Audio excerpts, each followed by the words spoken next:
Do you like aliens, UFOs, cryptids, and the supernatural? What about self-defecating humor? Actually, it's self-deprecating humor. Well, you may both be right. Alien Theorist Theorizing is a comedy podcast that examines cases like Roswell, Bigfoot, Dyatlov Pass, or the Atacama alien. Was that little pickle baby that was found at Chili's? It was alien remains found in Chile. We also explore the minds of some of the UFO community's best. We talk crop circles with Freddie Silva. and we explore the current state of UFO disclosure. With my man, Richard Dolan.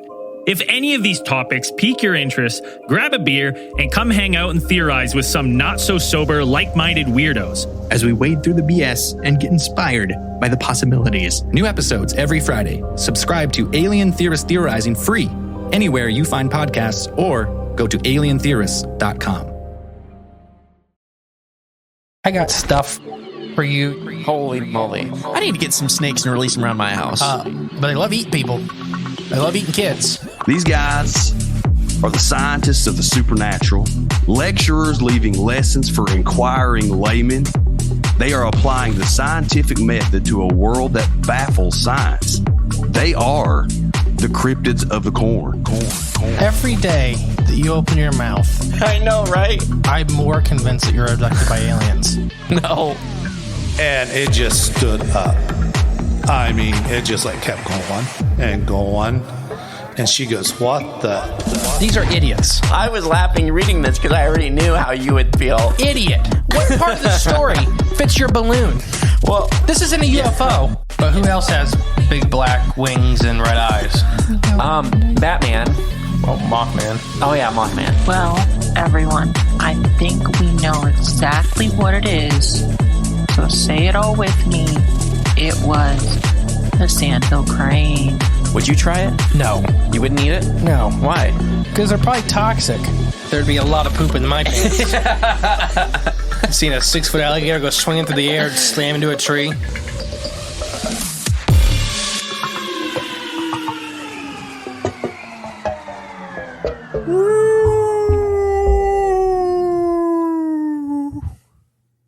Do you hear that?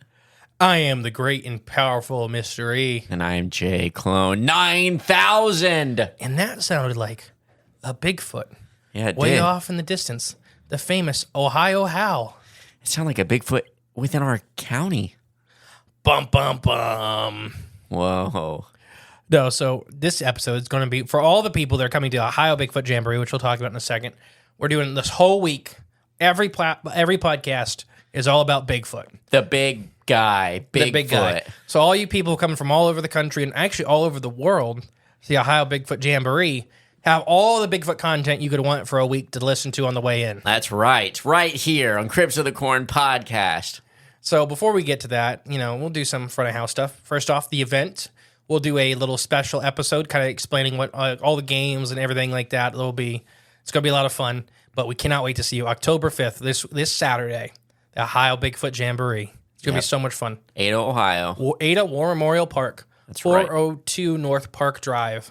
402 or 401? One of those. I think it's 401. It's the only thing on North Park Drive. So yeah. Just go to North Park. You go to North Park Drive and look for all the Bigfoot people. Just follow the signs and the arrows. Just follow the arrows. All right. New members. So we have a lot of new Patreon members. Let me get that pulled up. All right. Because for some reason, every time you close it, it exits off everything. Everything, yeah. This is a unique name. Noah Levy. Noah Levy. He's not allowed to leave. Oh, he is. You guys have heard from him before. Oh, was he the one from that we did the episode where he talked about his Kentucky Bigfoot? No, it's Noah from Senior Pinch. Oh, that Noah. That Noah. So Noah from Senior Pinch. He's now in the Patreon group now. Follows us on Patreon. Next one is John Daniels. John, welcome, John. Welcome, John, and welcome, Noah. Next one is Jordan P. Welcome. Jordan Peterson. Yeah.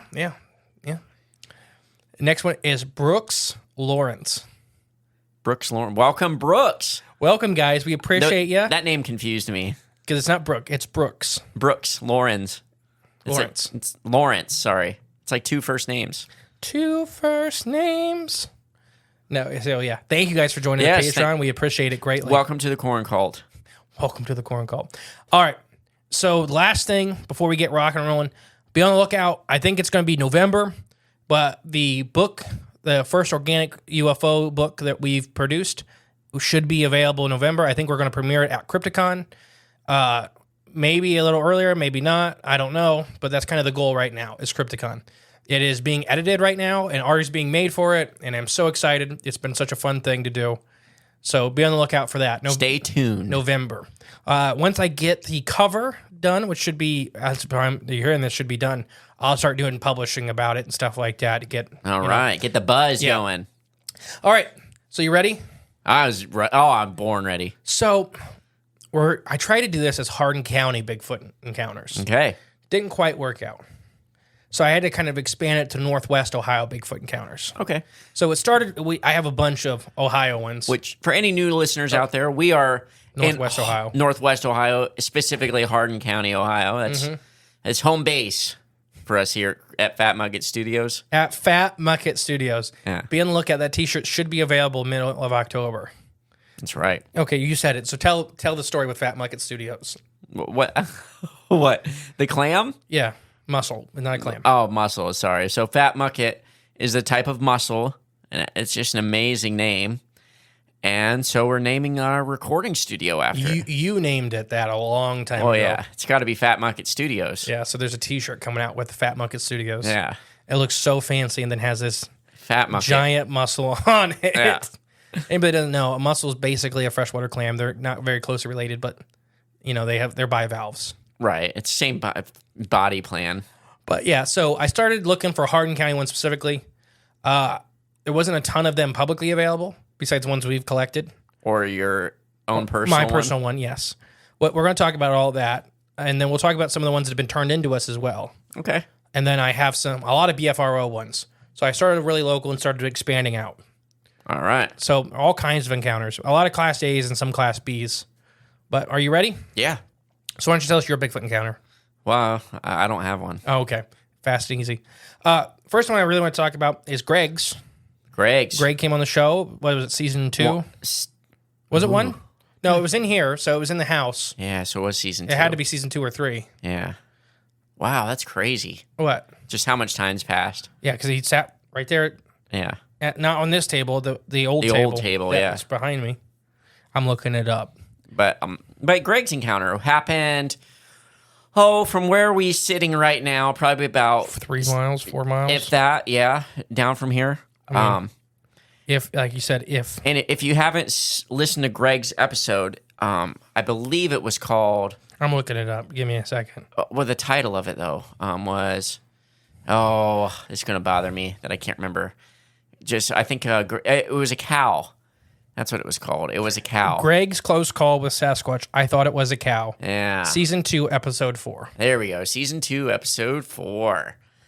But yeah, happened not too far from here. We both knew Greg personally. Yeah. Still do. I mean, obviously know him personally. But, never knew about his Bigfoot encounter until... He'll be at the Jamboree. Until we started the podcast. And yes, he will be at the Jamboree. Him and his wife, Natalie. Awesome people. Great people. Yes. But yeah, so why don't you recap a little bit? I know we haven't talked about it in forever, but why don't you recap Greg's encounter a little bit? So Greg was heading to the hospital with his wife. And on their way to the hospital, they had seen there was cows, which happens in our county. They get out. Often. A family died, or a kid died last year from a cow. Oh, really? Yeah, right in front of Andy's house. Oh, I didn't know that. Ran out in front of him, killed him. No, I did not know that. Cows are big. Cows are big, and they get out all the time. And they are almost as heavy as some small cars. Oh, yeah, at least. It's essentially like hitting a wall. Yeah.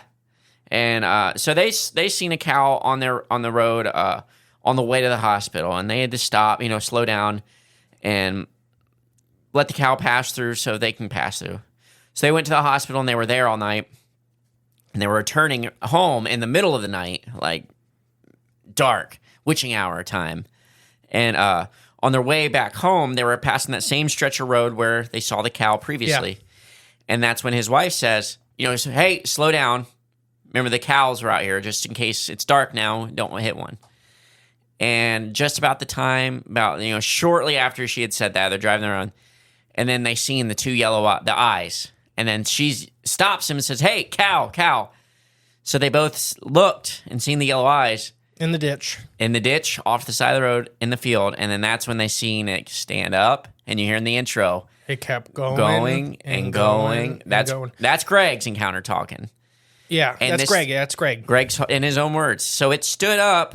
Obviously, was no longer a cow. What they saw, and then it took like 2 steps from the field, and like between 2 or 3 steps, it was from the field and across the road. It was crossed in front of their vehicle. If I remember right. Yeah, you're right. So it was edge of the road, middle of the road, edge of the road. Yep. It was just technically 2 steps, but 3 footfalls. Right. Yeah. And it was already gone.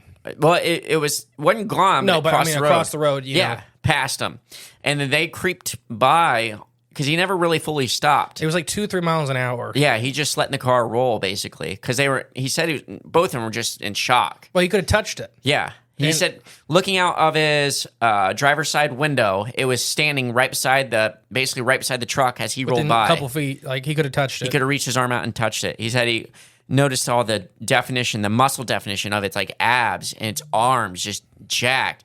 He said he could see the fingernails on it, just thick, rough fingernails. And he looked up and he could see the face and he seen the teeth. He said the teeth were like chiclets. Chiclets, yeah. What it reminded me of is Mr. Wilson on Dennis the Menace when he knocked his dentures out and he replaced them with chiclets. And I gotta look up what a chiclet is again. It's just a little white square piece of gum. But you've seen that on Dennis the Menace when he did that with Mr. Wilson's teeth. That's what those are. Yeah, they're chiclets. Yeah. So that's what he described his teeth as being like. And he said the hair on the face, it wasn't like hairy, but there was hair coming down. It was more hairy than a person. Right. But it wasn't like completely covered in hair. Right. That's kind of how I took it, you know. Yep. And not like just full on like. Wasn't like the Wolf Man from the movies. Right. You know, you remember what I'm talking about? Like literally, like he's got face like hair growing under his eyeballs. Right. Yeah. And so he said, as they creeped past it, he saw this detail. So it was like in slow motion. Then when they got past it, that's when he finally stopped the car and put the brakes on, and the brake lights lit up the Bigfoot behind his vehicle, and they could see it in the mirror. And then that's when his wife just hit him and was like, "Go, go, go, go, leave! Like get out of here!" And he did. He got out of there. But that's what they saw. Like within so much detail. Please listen to, and I'm sure. I mean, I haven't talked to Greg about it. I'm sure if you ask him about it, he'll tell you about it at the Jamboree. I'm sure he would. Like he's definitely like come full like 360 with his encounter with Bigfoot, and like from it not talking about it to, or I think it's 180. 180, yeah. Sorry, 180. But from not talking about it or anything like that at all. Now he goes to Bigfoot festivals. He hangs out with that. Like yeah. And I had a similar experience. Mine took longer than that. I think Greg turned around in a couple months once he finally like got it out. You know, it's a big weight off your shoulders. Well, that, and once you know there's a community there that's like, there's a support system. Yeah. Where there's thousands of people that like, they don't think you're crazy. Like they've seen it. Like, and I just said this that a lady was asking me at our local community market store was she was talking about the Jamboree without knowing I was in line. Like they don't know who I was for this, and so she's asking me like, "What about Bigfoot?" I'm like, "I seen one, but I never blame you for not believing in one without seeing one." For the average person, it's a very hard thing. Yeah.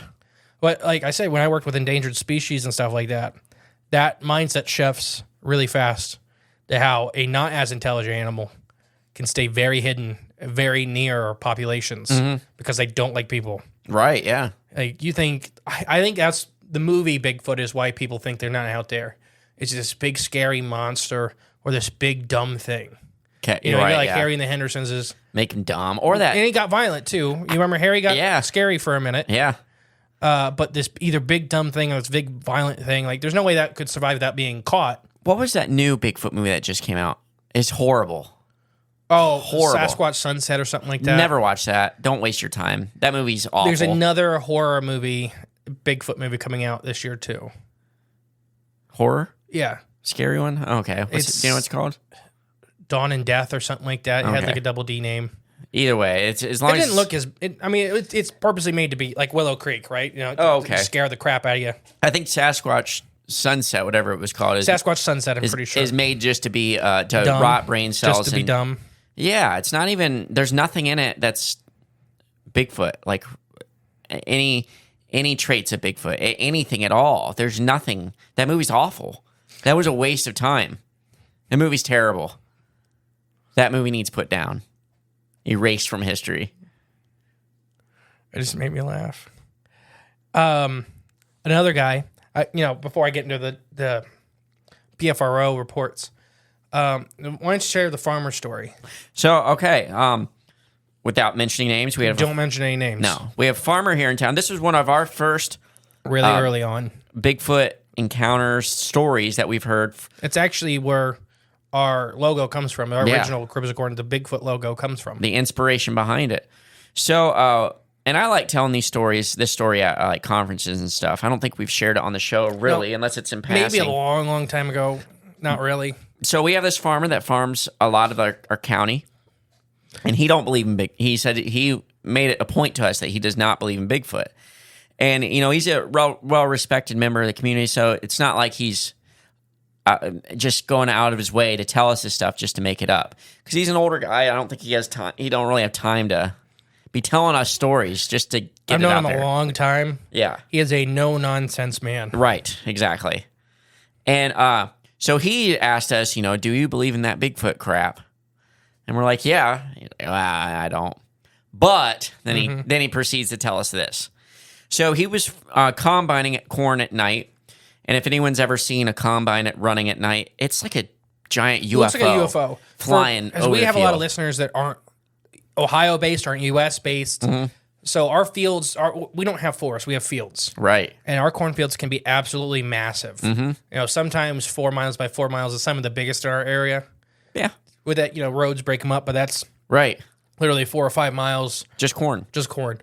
And our corn on a bad year, like a really bad year, is like 6 foot tall. Like this year is one of our more poor years because we didn't get rain at the right time. Yeah. But the corn out there is the shortest of it's still 7 feet, 6 foot, 7 foot, something like that.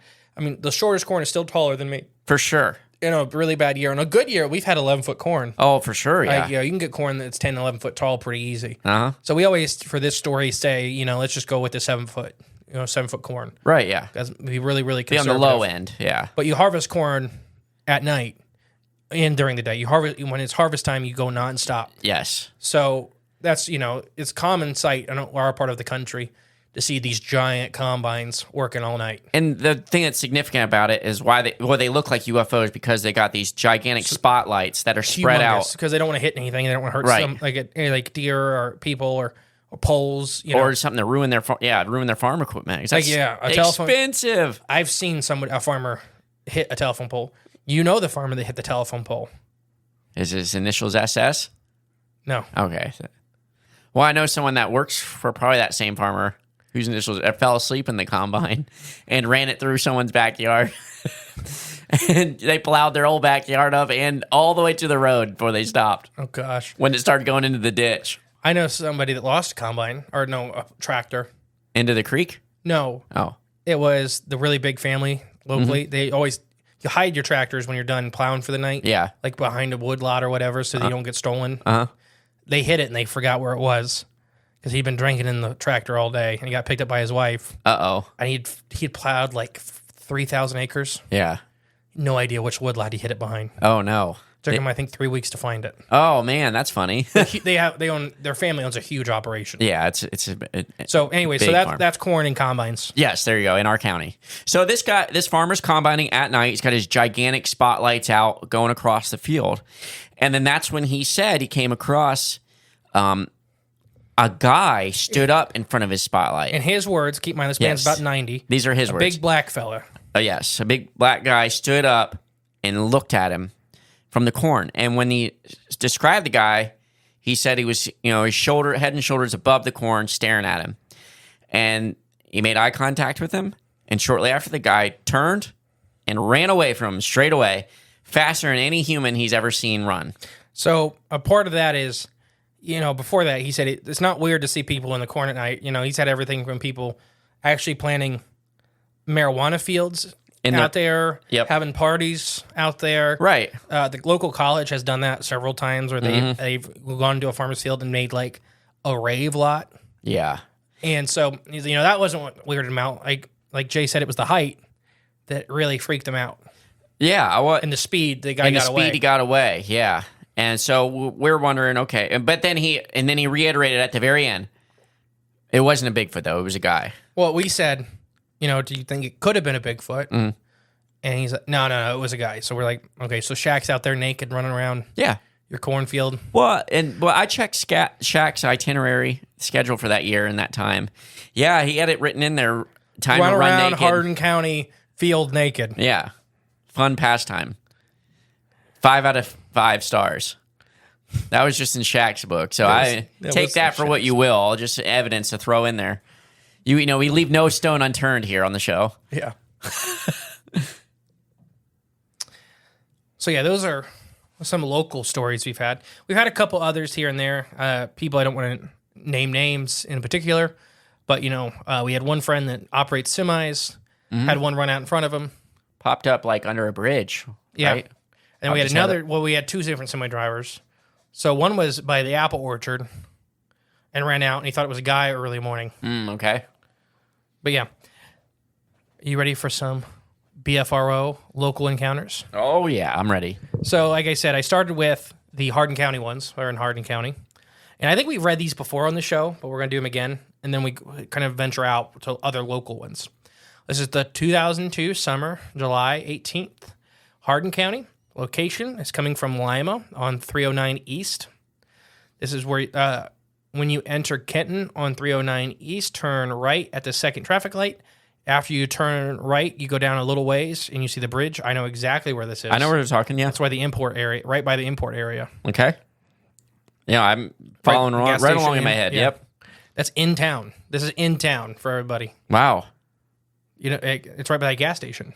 Oh, that's where they seen the report. Yeah, this is where the Bigfoot sighting took place. Wow, what year was this? 2002. 2002. Wow. ADHD much. How have we never heard about this one? Are you serious? Or just screwing with me? I don't remember. I just said we've covered this one before. Previous episodes. I don't remember talking about this. But I just said that, and you're like, how have we not covered this one before? We have. I don't believe you. I don't believe you. So they observed, as when they turned in this report, about 3 weeks ago, when I was walking down South Lighton Street, on my way home, it was around 9:45 to 10 p.m. As I was crossing the bridge, I heard splashing from underneath the bridge. I go fishing under the bridge all the time, so I was not scared to go down there. I decided to see who was down there, so I walked down the side of the bridge and get down there, and when I was at the edge, I didn't see anyone on the bank, so I thought it was maybe a fish splashing. The river is not very deep there, maybe 3 or 4 feet. I know from personal experience, it's maybe barely 4 feet. Okay. I've done all kinds of darter stuff under there. It's the Scioto River. I like the darters. I started to walk directly under the bridge when I heard the splashing again. Standing in the middle of the river was a big, huge, hairy ape-looking thing. I didn't look like what I thought a Bigfoot would look like. That is if it was a Bigfoot at all. As soon as I seen it, my words went, "Holy S," just came out of my mouth. The darn thing heard me, turned around, started running through the water towards me, making weird gurgling noises. I hauled butt up the side of the bridge and ran across the railroad tracks and fell, cutting my elbow open. I went home and told my mom, and she thought I was on drugs. After that night, I would make any effort I could to avoid walking across that bridge anywhere close to dark. Whoever said these things will not harm you is full of it. I truly believe if that thing would have got a hold of me, it would have torn me to pieces. Please take me seriously. Also noted that it did not seem friendly. So, the BFRO has a bunch of little side tabs under things. Other stories a long time ago outside of Kenton. I don't know details. So this is from the eyewitness, reporting that there were some other times and conditions. 10 p.m., very little light. It was dry and hot out. Our area had very little rain the past few months. Under the bridge, the banks of the Scioto River. So he did do a follow-up, which I'll read here in a second. But really, really scary encounter. The Scioto River has tons and tons of sightings. Mm-hmm. And actually, in our presentation at the Ohio Bigfoot Jamboree, we're going to talk about that. Okay. The two big waterways. Isn't the Scioto the longest waterway in Ohio? Yeah. Okay, I thought so. You don't count the Ohio River. Well, yeah, of course. It's on the edge of Ohio. Right. No, Scioto is absolutely massive. I thought so. Starts up by Indian Lake and goes all the way down to like Ohio River, Sciottoville. Is that our Lucasville. watershed? Partially, yes. Oh, Hardin County splits, remember? Oh, that's right. I forgot about that. But it's very scary. I wish I knew more what he meant, that it didn't look like a Bigfoot, at least what he thought a Bigfoot looked like. Mm-hmm. Whether we have the more, we've heard the encounters with really primal looking Sasquatch. Mm-hmm. I kind of wonder if that's what he's seen, because maybe just not so much what you like, big friendly forest giant, like Harry and the Hendersons type, or all the statues or the silhouettes you see everywhere. Yeah, but I don't know. What do you think of this? Before I read the follow up. Well, I just my mind's still blown. I didn't either remember this. I still don't think we discussed this. Yes, we have. Ah, well. There's only a handful of them in Hardin County. We're gonna have to check the tape. This has been on there since 2002. We're gonna find the tape of us talking about this, and I don't think it exists. It may still have been when it was Bigfoot Society. That would make more sense. It may have been that. Okay, that would make more sense. But I don't know. I mean, it's pretty wild. I know exactly where he's talking. Oh, I know exactly. It's right by where the old steel mill. Yeah, I know exactly the street. I know exactly where. So that's kind of craziness. Mm-hmm. So, follow-up investigation. The witness is currently in the Army and called back after work. Left a voicemail, cell number provided. Here's what as far as the investigator, here's what I learned. His mother recollected the evening. His name's Eric. Was adamant that the evening occurred as described. I was able to get him to fill out the following information. A, was the water level did not reach the junction of the creature's legs as it came down towards him, which means it was in excess of easily 6 feet. So do you get what I mean by that? Yeah. It didn't reach the crotch of the creature. Right, yeah. It was 4 feet deep. So he's got... It's big. Yeah. He said it was very, very bulky. The creature was dark color and had hair on its hair up to its chest high, including its arms were dripping wet. So as if it may have been actually diving into the water looking for something. Probably mussels, like fat muckets. They're in the Scioto.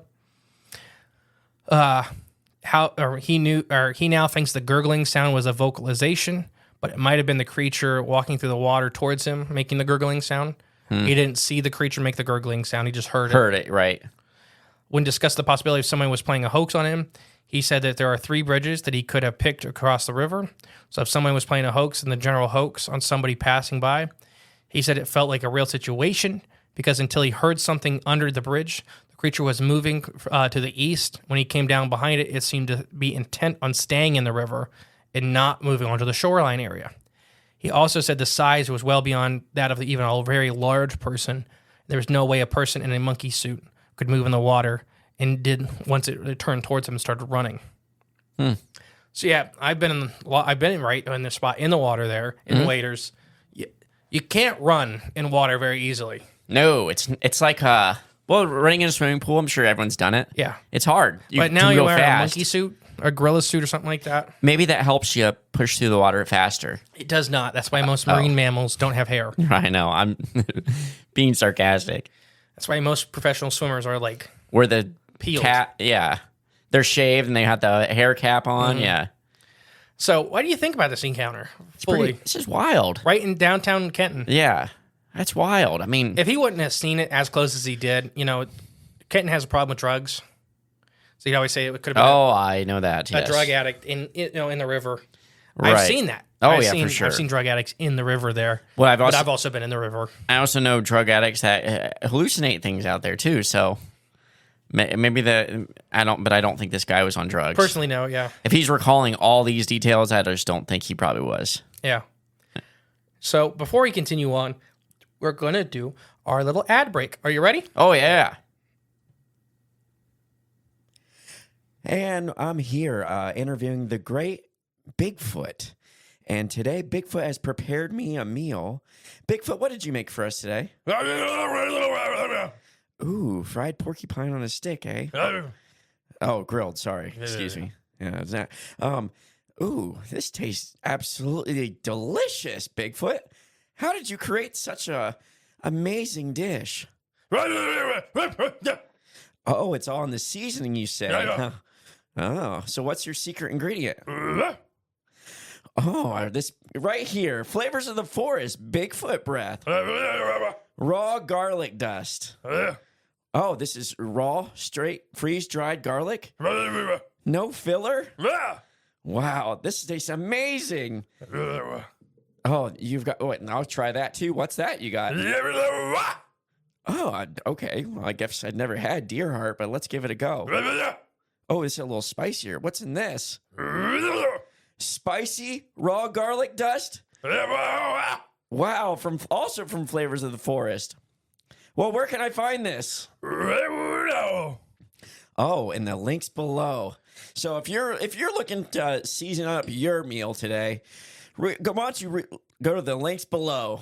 Reach out to Flavors of the Forest at flavorsforest.com and get you a bottle of raw garlic dust or spicy raw garlic dust, also known as Bigfoot breath. Talk to you later. Oh, those are great. I'm hungry now. That was the first one I think we ever did, and it's just awful. It's the best one. It's the best one. All right, ready for some more Bigfoot encounters locally? Yeah. The year is now. Listen, I'm going to tell you the year again, and I'm going to tell you all the conditions again. So when you ask me, hopefully I'll recall it. Yeah, 2004 spring, roughly the end of March, Hardin County. This was on the Hardin-Allen County line, near 235. Wow. Where I lived. Right. Yeah. They put the area as between Alger, Harrod. Yeah, because that's pretty much the nearest towns out there. Between all that area, yeah. So me and my wife picked up my mother from work in Lima, Ohio, at 2 a.m. We were traveling down 117 southeast and turned left on Phillips Road. We were on our way home and drove across a second bridge when a dark shape on the south side of the road caught my attention. And apparently my wife and mother's also. I had not said anything until they said they saw something. My suspicions were now confirmed. I stopped the car and backed up. Whatever it was appeared to have been laying in the ditch, and that goes under the bridge. When I backed the car up, it appeared to get up, lean over as if shielding itself, and it seemed as if it realized we could see it. The creature stood up and rushed at our car. It seemed that it was covered about 30 feet effortlessly. It was very fast. I think we were all shocked. I floored the car without thinking. I asked them if it was still behind us.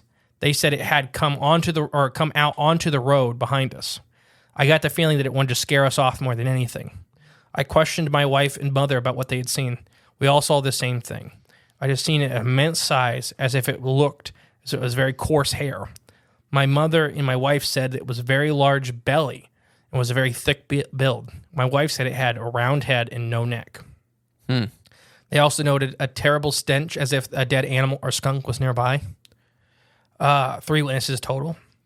Yeah, they asked if they've heard other stories. Yes, we heard numerous incidents, but people are afraid to talk about it.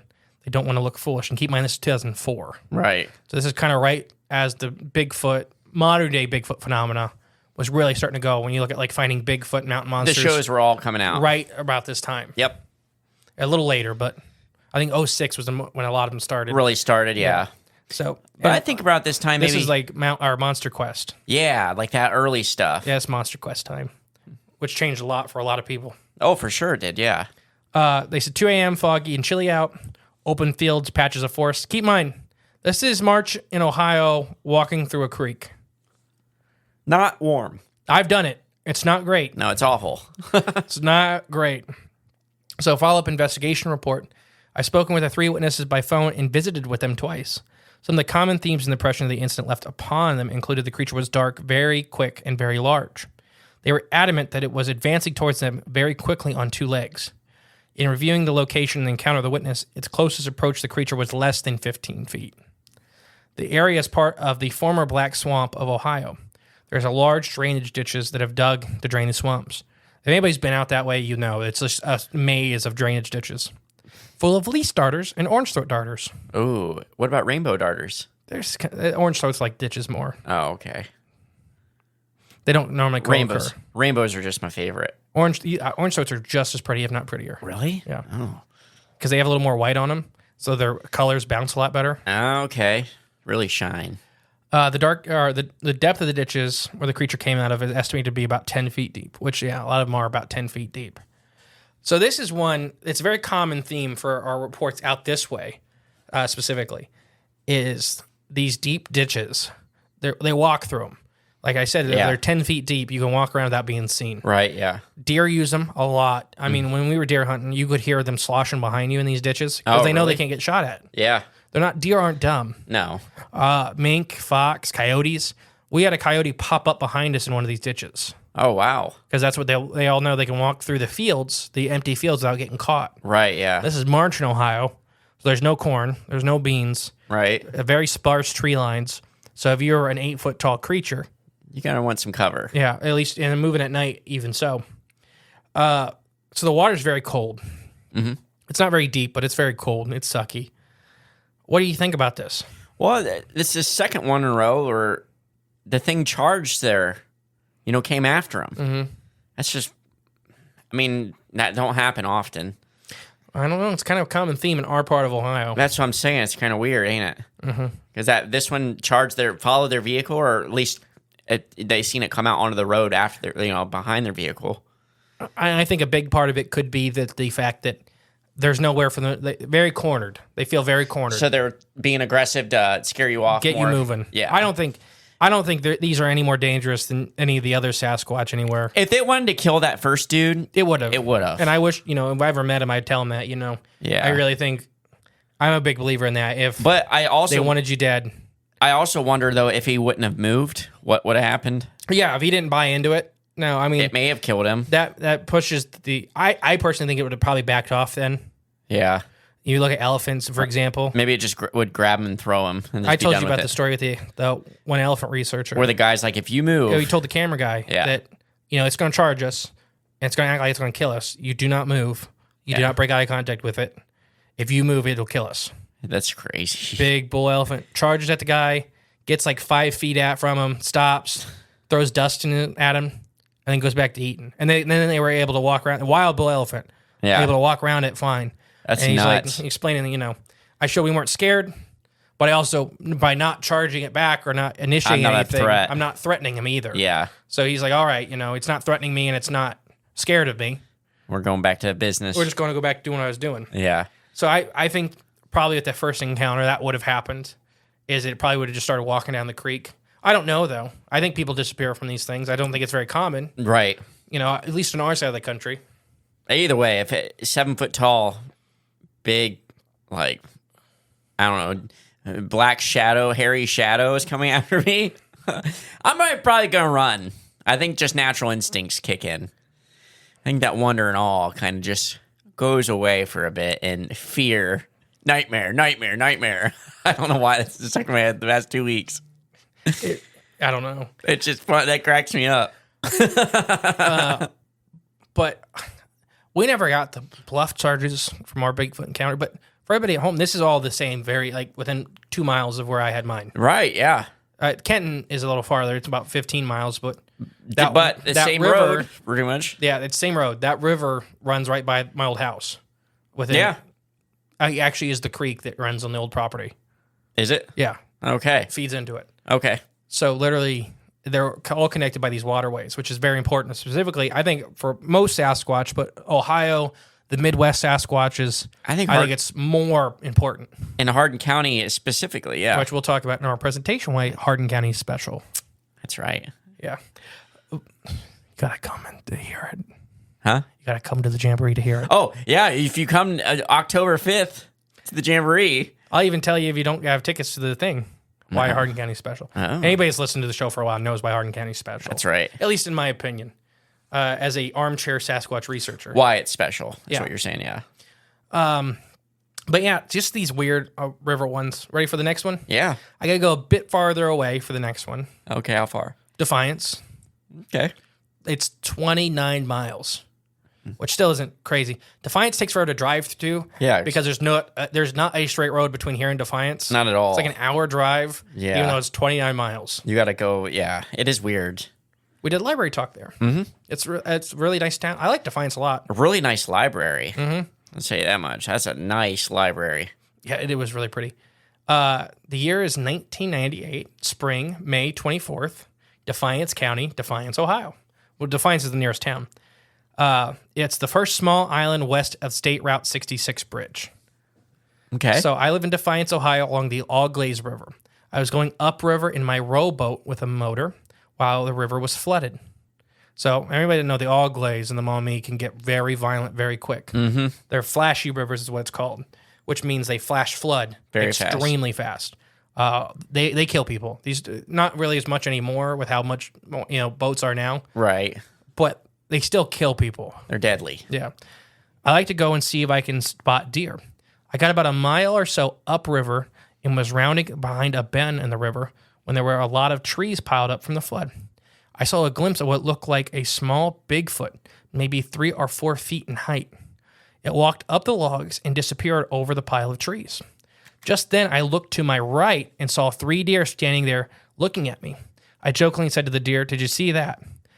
Just when I started to speak, I heard a scream that would curdle milk. I just sat there frightened in the current watching the deer. I started looking around to see what was making the noise. For the heck of it, I started talking to see if it would do it again. It did, only louder and longer than before. The deer took off, and I did too. I have lived on the river my whole life, and I've never heard that before or since. Since then, I have spotted what seems to be the same creature watching me while I'm sitting in the lagoon off the river fishing. It's a good spot to see wildlife. The creature I've seen is always small, only 3 or 4 feet tall. And it's always in a shadow where you can just barely get a good look at it. Interesting. So definitely describes a small Bigfoot, Littlefoot. Listen to Jake Driscoll's talk. Driscoll. At the Ohio Bigfoot Jamboree, October 5th. He's the second speaker of the day. This weekend. And he specializes in Littlefoot encounters. It was in the evening. Sun was very low. It was getting dark, but you could still see. Environment, swampy, rocky. So literally, it's on one of the islands out there. I don't know if you picked up on that. Yeah, you said it in the beginning. Auglaize has some big islands. I guess I didn't really realize that. Yeah, I mean, Auglaize and both Maumee have really big islands. I've walked the ones in the Maumee, and they're big. They have deer. Everything lives on these islands. Wow. Any houses? Not really, because I think most of them are protected. Okay, that'd be a cool place to live. And it's very hard to build right in the middle of a floodplain. Heck yeah. Because they're not tall islands. No one will be coming to rob you. Yeah, because every year your house is gone. Yeah, that's right.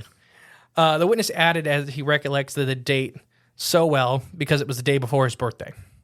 While he only was able to glimpse the creature, he was certain that it was not human, and it walked quickly up the logs on 2 feet. He was not able to describe the color as it was dark. The distance during the first observation was approximately 30 yards. The other times he would catch glimpses the summer looking at him, it would hide always behind the shadows or deadfalls in the river. He never saw it after a short period of a few months in 1998, though he still explores the river. It was the screams that the witness heard were the greatest impact that caused him to flee. The second scream was loud and long, which exceeds anything the person could make. So this was this is an interesting one. Littlefoot type creature, middle of the river. You see it kind of scramble up and disappear into the woods. And screaming, but... Heard the one scream. And then responded to their voice. Yeah, that was the first one. And then the second one, could have responded again. Right. But louder and deeper. So there's two thoughts. Is it, is this little creature making the scream? Mm-hmm. Or mom or dad Bigfoot is in the woods and was just really trying to get this human to leave. Trying to scare him off. Yeah, because little Bigfoot got seen. If it even is a little Bigfoot. We talk about these things being pukwudgies or any assortments of little creatures. Right. Some bipedal hominid that's, yeah. What do you think of this one? I mean, it sounds very reasonable. I don't know. I don't sound like they're making it up or nothing. Every one of them has been by the water so far in Ohio. Yep. Common themes here. In our part of the state, I'll spoil it a little bit, it's almost always near a river or a stream. Mm-hmm. Not always, but mostly. I'm going to say 75% of the time, it's within 10 yards of a river or stream. Well, maybe perhaps at the Ohio Bigfoot Jamboree during Encounter Share, we'll get some more accounts. I'm hoping. Maybe some will be by water. Maybe some won't. Here's a really scary one. You ready for this one? Yeah. 2003, fall, November 22nd, Allen County. So the nearest town was Elida. The location details on this one has been edited out. Okay. Now, I want to talk something about the BFRO website, because all these have so far come from the BFRO encounter sharing part of the website. Okay. Is that when you report this, you are giving your story to the BFRO to do whatever they please. Right. I want to make that very clear, is that when you turn it over to the BFRO, they do not have to publish your encounter. They are an organization. They choose to do with what they want. You are willingly giving them over to them. They study these. They go out and they, look up areas with flaps. So sometimes there's been talks of them not publishing all these encounters. And I turned mine in and it's never gotten published. Mm-hmm. To me, that speaks to that I was probably the third or fourth person in a very short period of time to turn it in to a small area.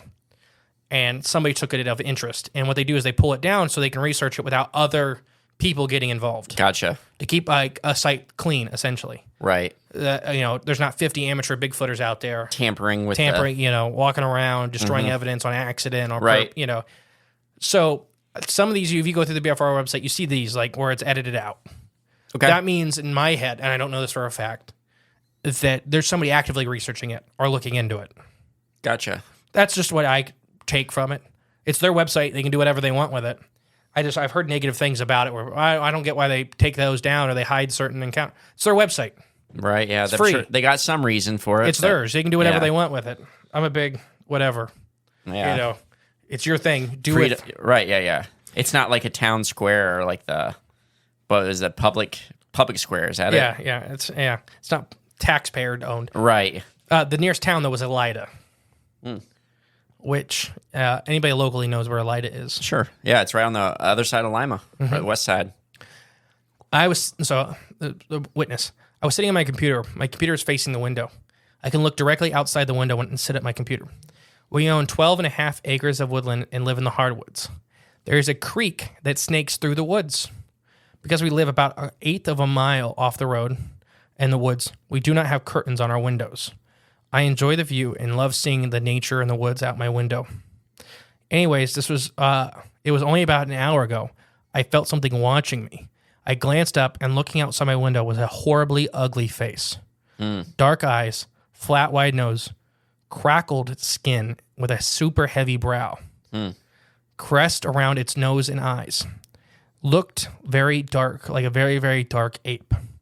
I got chills all over my skin and my hair on my arm kind of stood up. I got up from my desk chair and immediately headed to the light switch. It could see what I was doing. When I flipped the switch, there was nothing there. I only saw the face for a second. When our eyes met, it moved immediately around the corner of the window out of my sight. You had a lot of detail. Yeah, because it's one of those things that like flash burns into your brain. Yeah. If you like see this face looking at it. I've heard this same similar encounter multiple states. Yeah. And every time it's like the worst thing a person's ever experienced. Because not only is it an invasion of privacy, it's an invasion of privacy by an inhuman thing. Right, yeah. So, peeping Toms are, they scar a lot of people. Whether, they don't, quote unquote, do anything harmful physically. Physically, yeah. It's a mental, it's a mental injury. Yeah. And now this is an inhuman face doing it. Right. It's not like a raccoon staring, it's human enough to be like an intelligent face. Right, yeah. But like you said, a horribly ugly face. Oof. I don't even know how I would react in that situation. If I would feel like... Well, you know how I'd react. I throw a punch instantly. Anything moves out of the corner of my eye. Karate chop it. Punch right through the glass, and then I'd run. It's Dover Demon. Demon it to dust. Kick it to dust. So they also noticed, not recently, not sure about after. It was only an hour since I saw the face. Other witnesses, no, my husband went to bed. We worked hard cutting wood all day. He was exhausted. There was only two of us when I went to my computer. Is there any other stories? It's been a while since I've heard the horrible screams. The trees used to shake, and some would snap about 6 feet up, like a huge hand had snapped and twisted them. There used to be a large cat in our area in the 80s. The cat was a large black cougar-sized animal. 2 migrant workers released 2 of them years ago in the Van Wert area. The cats were paraded through the streets on leashes. It was reported the cats got too unruly and were released because they were getting too hard to handle. So they had... Wait, in the 80s, there was 2 migrant workers that had 2 big black cats? And when they got too big, they just released them. Wow. And we wonder, if it was male and female, I wonder where all these, like, Bluffton black cats. The ABCs are coming from. Well, Bluffton has a long history of them. Really? Yeah. Well, Van Wert's not far. No, they're right next to each other. We're like literally. Our descendants are the descendants of these cats still around. Reports have been filed recently with the police department in the Spencerville, Ohio area as well. Time and conditions: it was about an hour ago, 11 p.m. Right, very dark outside. It was clear, very dark and warm. Today, the temperatures were high in the 60s. The cold front due to the next area in the next 24 hours. But yeah. So, what do you think about this one? This is, I think it's pretty interesting. The black cats thing, that's the biggest takeaway I just took away from all this. That they released them, like... It happened a lot more than people realize. Yeah, that's what I was just wondering. Like the alligators in Ohio. Right now. That's happening currently. right now. Yeah. Right now. We're up to 3 alligators. Yeah. And you remember the crocodile, was it 4 years ago?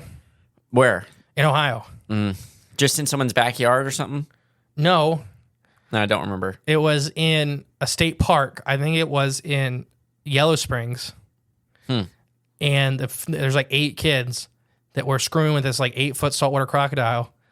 And they kept coming up and telling their parents there's a crocodile in the creek. And they, of course, the parents are like never believing them. Right. Finally, one of the dads goes down there and thinking it's a big salamander because there's hellbenders in the area, or mud puppies. So they think it's a big salamander.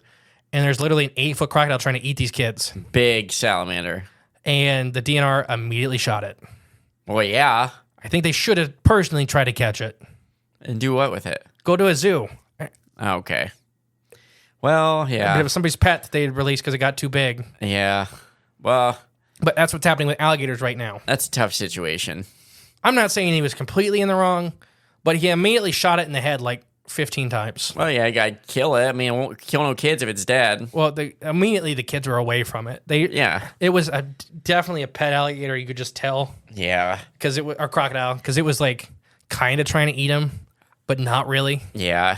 Like, it was more expecting, like, when it snapped at people, that somebody throw food in its mouth. I just feel like maybe Ohio is a state that people shouldn't own crocodiles or alligators. Well, you're not legally allowed to.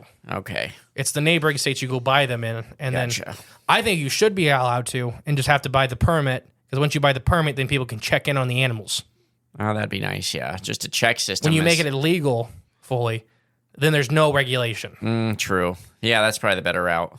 Make it legal and just have a permit for the animal. Right, so you know where they're at. Yeah. Then if someone else has one...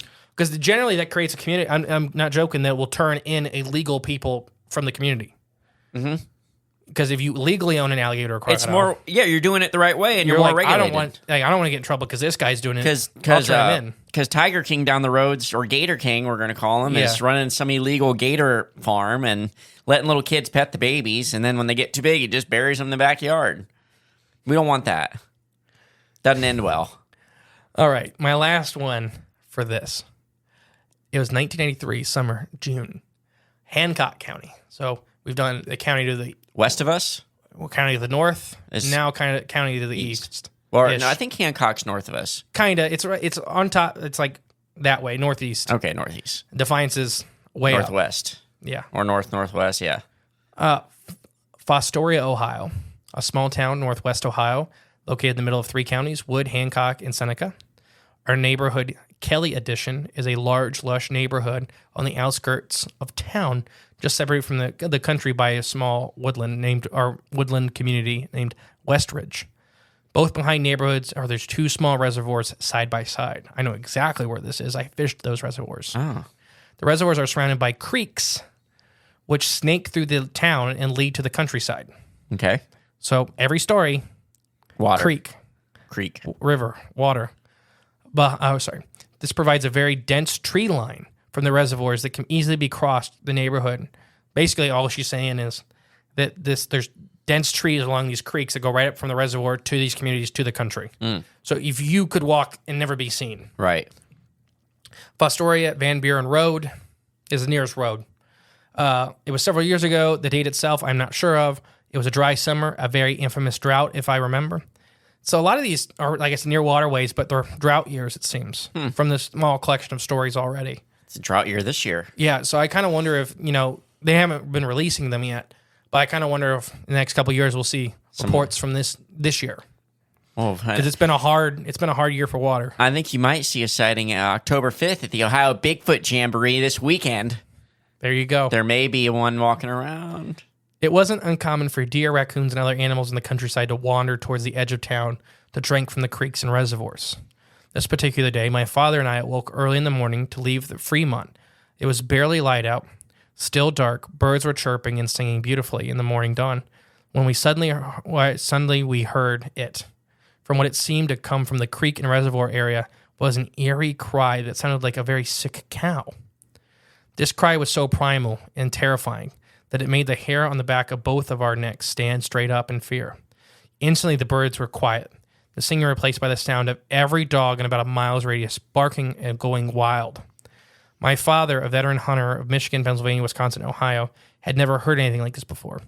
We tried not to think about it as we were sure the doors in our house were locked before driving to Fremont. Years later now, I'm visiting a website and listening to the sound clips of Bigfoot. One of them made my heart stop. It was the exact same scream we heard that long ago. Also noted dogs barking wildly in response, like they had never heard it before. Witnesses, father and I.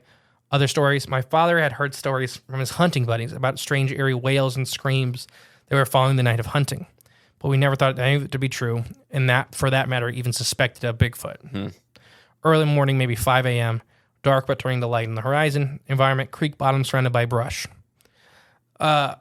So a very, I believe he is connecting the Ohio howl. I was just going to wonder what the sound was. The BFRO website has several collections of very fascinating sounds. This one he's talking about in particular, I believe, is the Ohio howl. Okay. The real famous one. Because at that time, this was that Matt? Yeah, it was Matt Moneymaker recorded. Yes. Okay. Oh, awesome. Yeah, I mean, I would be interested to hear which specific sound he was talking about. Just that's awesome though that you can get that confirmation. It's something that's coming from a person that had an encounter that didn't talk about it for years. It's something that you don't realize how bad you need. Like you said, you've seen the guy from Salt Fork and how he completely looked different from the first time we'd seen him. Oh, big time. And we talked about Greg this episode. Yeah. And that's something about the community that comes forth that you see something that's not supposed to exist. Right. You see a mythological character, a paranormal character, whatever you want to call a Bigfoot or any of these creatures, and something on the fringe of understanding. And it upsets your world building in your head. So it's hard something to rationalize. So when you get to these communities, you get to these things, you hear the sound somewhere else, you see the thing that somebody talked about, like shadow people encounters.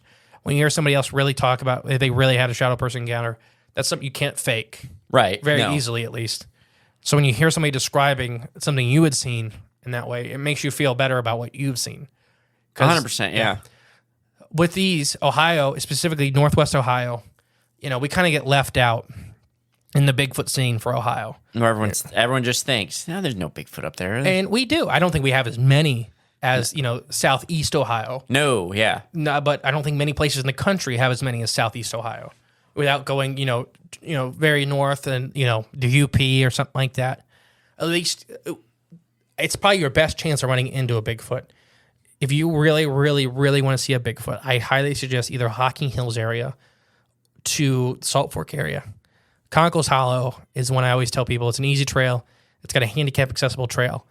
And there are literally tons and tons and tons of Bigfoot sightings in that area. A lot of sightings. So I think it was Jeremiah from Bigfoot Site who was telling, it's a lot of people won't give you sighting areas or anything like that. I don't care. I mean, I don't think you're going to run a Bigfoot off.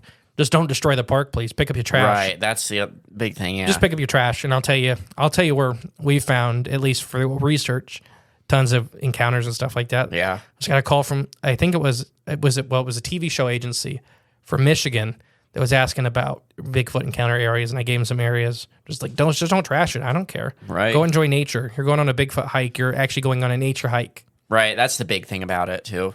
But Northwest Ohio has a Bigfoot culture. We have Bigfoot here. We have many people. And I think as we start doing these things, it's already happened with the show. It's already happened with the things we've done, that more and more and more is coming to light. Mm-hmm. That, these stories, because we're not the Bigfoot side of Ohio, these stories will die with these people. And I think that's one of the biggest things from our show and the Jamboree and stuff like that, that people are going to see that, oh no, there is Bigfoot here. There is culture here. So I think it'll birth the ability for more stories to come out. Right. Let's let it bloom. Yeah. We planted the seeds, and now we're sprinkling the water. So we cannot wait to see you this weekend at the Ohio Bigfoot Jamboree. That's right. Please get ready to enjoy a whole week of Bigfoot episodes leading up to the Jamboree. We cannot wait to meet all you guys. Please come up and talk. Me and Jay will be running around constantly during this thing. We probably won't be at our table a whole lot, but we'll be wearing the pink shirts. We'll be all around the park. Staff, volunteers, that kind of thing, security. We'll have the pink Ohio Bigfoot Jamboree shirts. The rest of the shirts are gray. So if you need something, ask somebody in a pink shirt. Right.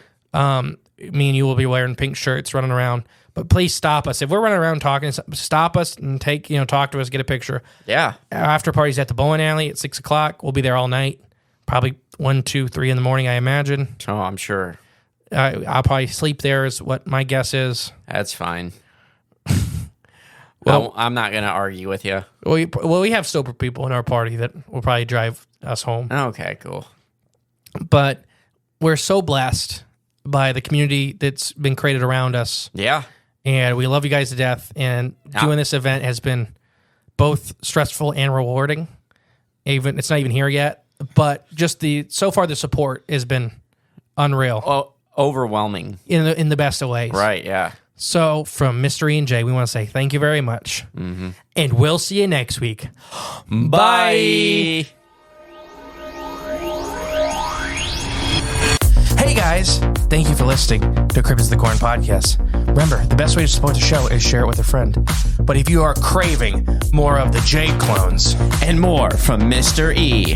there's always extra content on Patreon. And our paid member space on cryptidsofthecorn.com. We'll catch you next time with more exciting, fun, and informative information. Bye.